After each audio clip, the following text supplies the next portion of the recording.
Philippe Bougnot vient de nous démontrer que Pasteur abandonne les fusains et les pastels probablement vers l'année 44, c'est-à-dire à l'issue de sa première année d'école normale supérieure.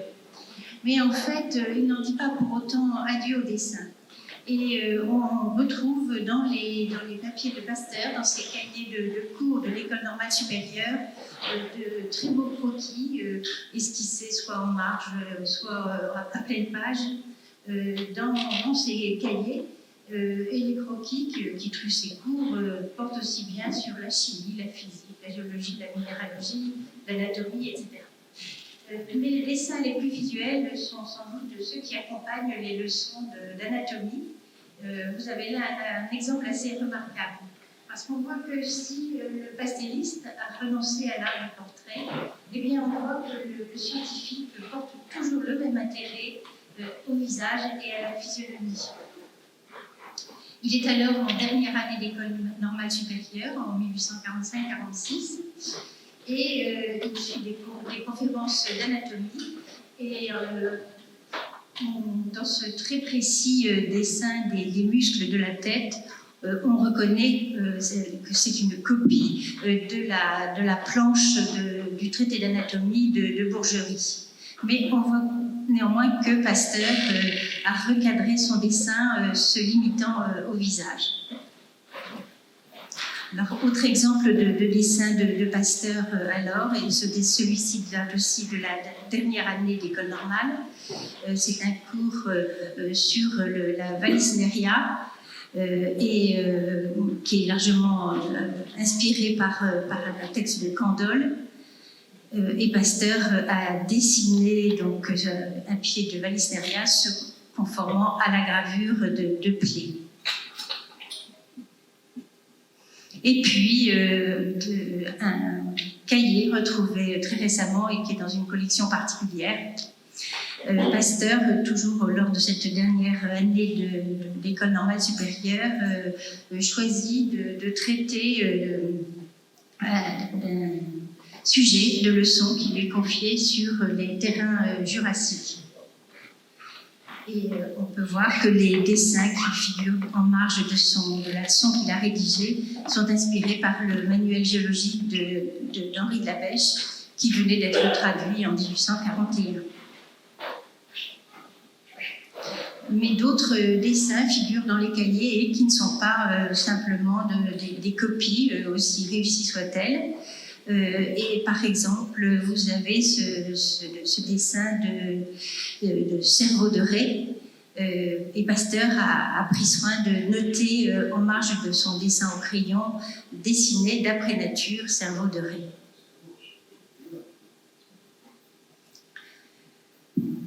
Alors, dans les premiers cahiers de laboratoire, on aperçoit quelques petits portraits hâtivement dessinés, comme ceux qui figuraient dans les livres que Philippe nous a montré quelques exemples.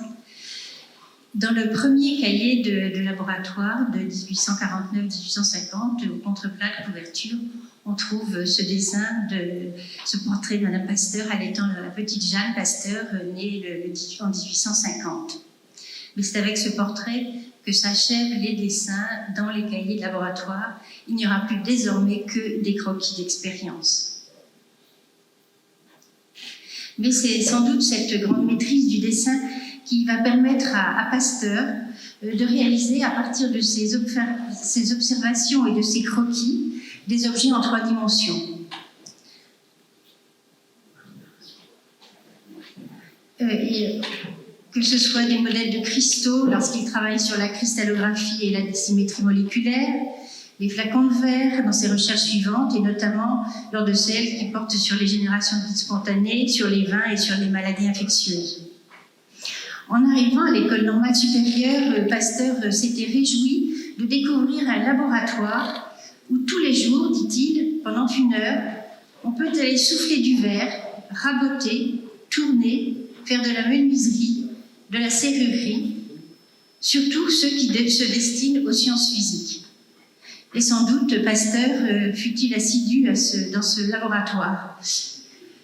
Et avec les recherches sur la cristallographie et la décimétrie moléculaire, Pasteur a l'idée de réaliser des modèles cristallographiques en liège.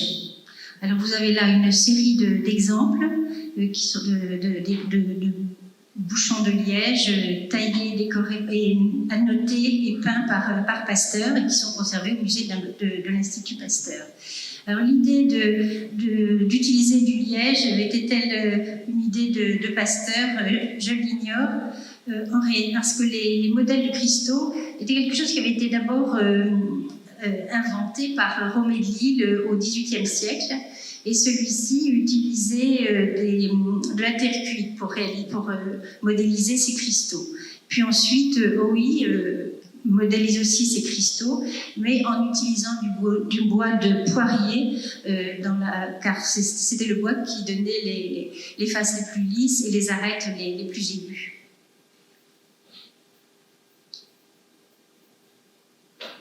Alors Pasteur prend soin, lorsqu'il renseigne un cartel, comme celui que vous pouvez voir là, Pasteur tient à préciser taillé par moi. C'est donc un modèle de cristal en liège et dont la description, c'est un cristal de formiate de strontiane, et la description de ce cristal se trouve dans le cahier correspondant. Vous avez là la page reproduite.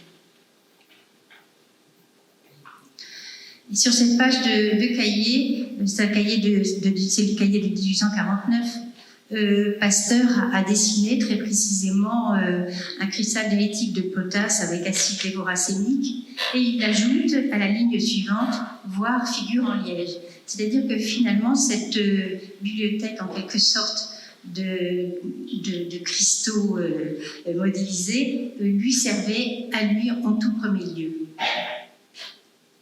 Mais cela lui sert également pour des démonstrations. Ainsi, lors de la séance à l'Académie des sciences du 17 septembre 1849, sur les recherches sur les propriétés spécifiques des deux acides qui composent l'acide racénique, Pasteur termine sa communication en déclarant « Je dépose sur le bureau de l'Académie un grand nombre d'échantillons bien cristallisés de tous ces produits, avec les modèles des formes cristallines en liège dont j'ai décoré diversement les faces. »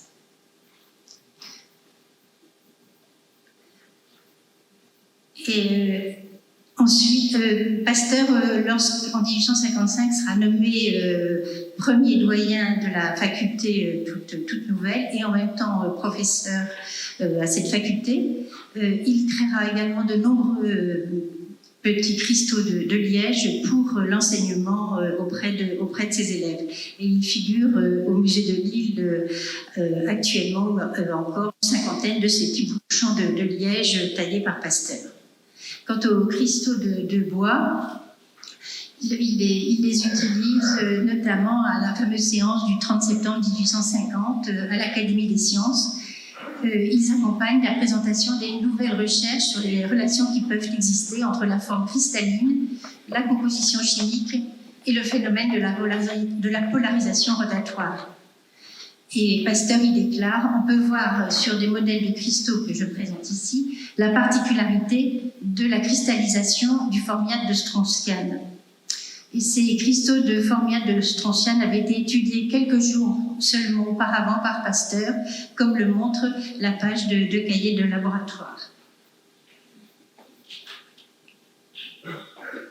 Alors ces cristaux de bois, il semble bien que Pasteur ait eu une grande part dans leur réalisation, et à en juger en tout cas d'après un souvenir évoqué par Émile Duclos. Le souvenir d'Émile Duclos remonte à l'année 1862 où Pasteur doit très rapidement prendre la décision de faire une conférence sur ses recherches cristallines en 1862, donc 10 ans après l'essentiel de ses recherches.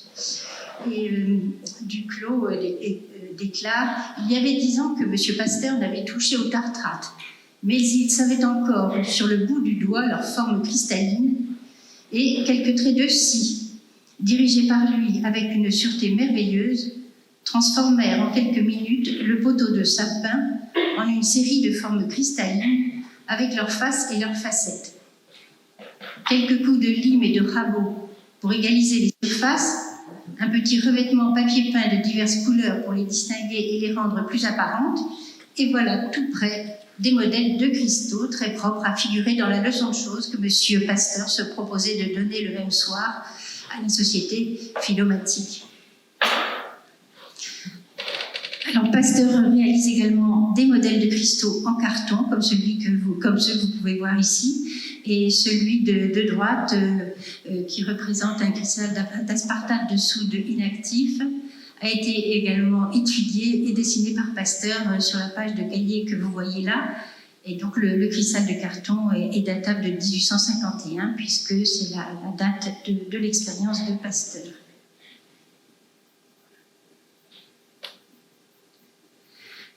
Pour les recherches suivantes, Pasteur utilise de nombreux flacons qu'il modélise également. Vous avez là des exemples de modèles de ballons à col effilé, utilisés dans les recherches sur les générations dites spontanées.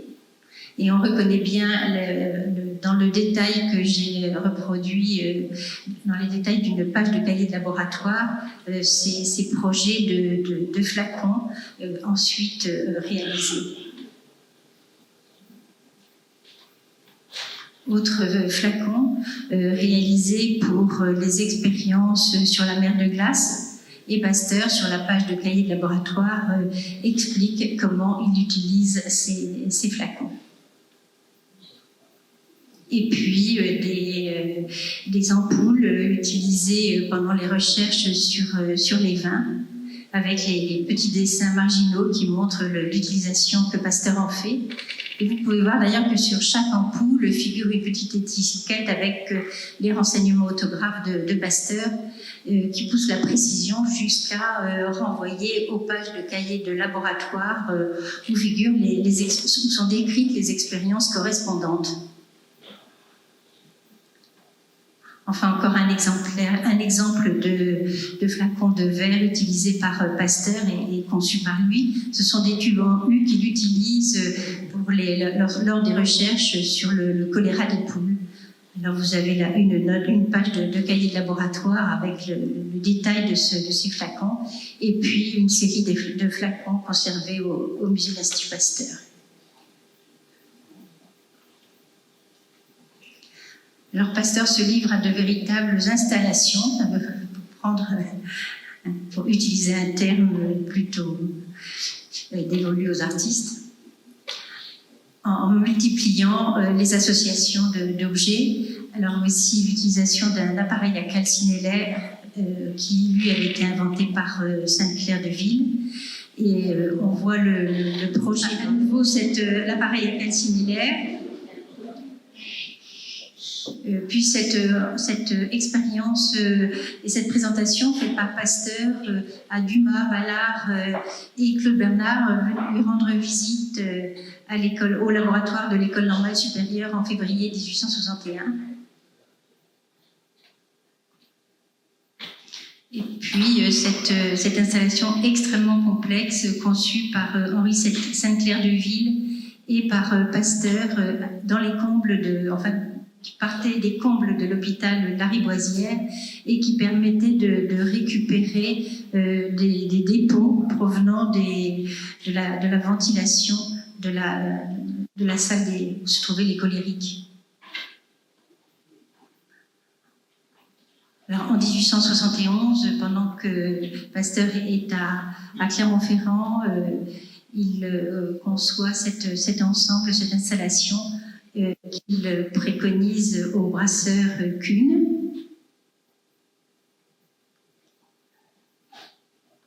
Et puis, dans ses études sur la bière, il détaille certaines installations qu'il a découvertes ou mises au point pour ses analyses. Et voici par exemple cet exemple.